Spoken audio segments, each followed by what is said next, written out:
میرے نبی پاک علیہ السلام نے فرمایا ایک بندہ گنجا تھا. گنجا کوئی ترتیب آگے پیچھے ہو جائے تو مفہوم کے لحاظ سے، لیکن میں مفہوم اس کا واضح کرتا ہوں. ایک گنجا تھا، کوئی شے نہیں تھی، سر پہ بال بھی نہیں تھے، رویا کرتا تھا. اللہ تعالیٰ نے فرشتے کو بھیجا، تجھے کیا چاہیے؟ تو کہنے لگا بال آ جائے اور تھوڑا مال آ جائے. فرشتے نے ہاتھ پھیرا تو بال بھی آ گئے تو بکریاں بھی آ گئیں، لائنیں لگ گئیں، مال ہی مال ہو گئے. دوسرے کے پاس گیا، وہ کوڑا تھا. اس کو جا کے کہا کیا چاہیے؟ کہنے لگا شفا ہو جائے اور کچھ اللہ تعالیٰ آسانی کر دے. شفا بھی ہو گئی، گائیں بھی دے دی، بھینسیں بھی دے دی، مال ہی مال ہو. پھر ایک کے پاس گیا، وہ اندھا تھا، تجھے کیا چاہیے؟ اس نے کہا آنکھیں مل جائیں اور کچھ ساتھ اللہ مال دے دے. اونٹ ہی اونٹ ہو گئے. جب بڑا نواز دیا تو پھر مالک نے امتحان لینے کا ارادہ کیا.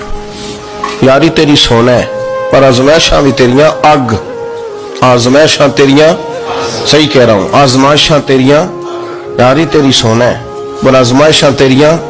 اے سونا پرکھیا جامدائی پہلو نہ لگاں دے لگ. اللہ نے فرمایا آزمائش کرو. سب سے پہلے گنجے کے پاس آئے، اسے کہا اللہ کے رستے میں کچھ دے. کہنے لگا میرے خرچے ہی بڑے. دیکھو تو صحیح کتنی مشکل میں وقت گزارتا ہوں، حال ہی کوئی نہیں. تو اس نے کہا میں نے تو سنا ہے تو گنجا اور بھوکا ننگا تھا. کہنے لگا میں تو جب بھی پشتی رہی سے آگا ہوں. تو یہ کس پاگل نے کہا ہے بھاگ جا؟ اس نے کہا اچھا جیسے تو تھا ویسے ہی ہو جائے. کھیت کھلیان اجڑ گئے، پھر سے گنجا ہو گیا. حضور علیہ السلام فرمانے لگے. پھر وہ اس کے پاس گیا جو کوڑا تھا، اسے کہا کچھ دے. کہنے لگا خرچے ہی بڑے. اب پوچھنا کسی امیر آدمی سے، کہے گا چکی کے نیچے ہاتھ ہے میرا، میرے سے زیادہ تو پریشان بندہ ہی کوئی نہیں. کیا بتاؤں آپ کو، اتنا ٹیکس ہے، اتنا جرمانہ ہے، فلانی شے، بڑا کچھ گنواتے ہیں لوگ. اس نے کہا میں نے تو سنا تو پہلے کوڑا تھا. اس نے کہا اچھا دوڑ جا، میں تو رئیس اعظم ہوں، دادا بھی پردادا بھی اور ساری نسل ہی. اس نے کہا اچھا جیسے تو تھا ویسے ہی ہو جائے. پھر وہ گیا اندھے کے پاس اور جا کے کہا اللہ کے نام پہ کچھ دے. تو کہنے لگا رب کے نام پہ؟ یہ کھڑے ہیں اونٹ، جتنے تیرے دل کرے لے دا.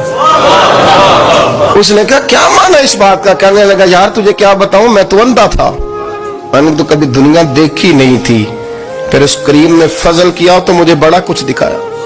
میں کیا بتاؤں، میرا دل کر رہا ہے کہہ دوں کہ پھر اس نے کعبہ دکھایا، پھر اس نے روضہ رسول دکھایا، پھر اس نے ریاض الجنہ کے سجدے دکھائے، پھر اس نے اپنے محبوب کے دروازے کی رونقیں دکھائیں. اس نے بڑا کچھ دیا، اس نے بڑا نوازا. میرے پاس تو شاید میں بدکار پرانا خادم، کسے در ملی نہ ٹوئی. واصف یار نے نظر جو کی تھی پھر واصف ہی ہوئی. یہ تو اس کا کرم ہوا. تو یہ وہ کہنے لگا تو اللہ کے نام پہ جان مانگ، میں وہ بھی دینے کو تیار. میرے پاس تو شے کوئی نہیں تھی، مجھے تو اپنا پتہ ہے، میں تو کوئی شے نہیں تھا، کچھ نہیں تھا میرے پاس. یہ تو ان کا کرم ہے کہ رخ ان کا ادھر ہے. اور مختصر سی میری کہانی ہے، یہ جو بھی ہے ان کی مہربانی ہے. تو وہ کہنے لگا میں بھی کچھ لینے نہیں آیا تھا، تیری آزمائش ہی کرنے آیا تھا. تیری عزتیں بھی سلامت رہیں گی، تیرا مال بھی سلامت رہے گا، تیری شفا بھی. اپنی زندگی میں کبھی بھی اللہ کی بارگاہ سے توجہ ادھر ادھر نہ کریں، چھوڑیں لوگ کیا کر رہے ہیں.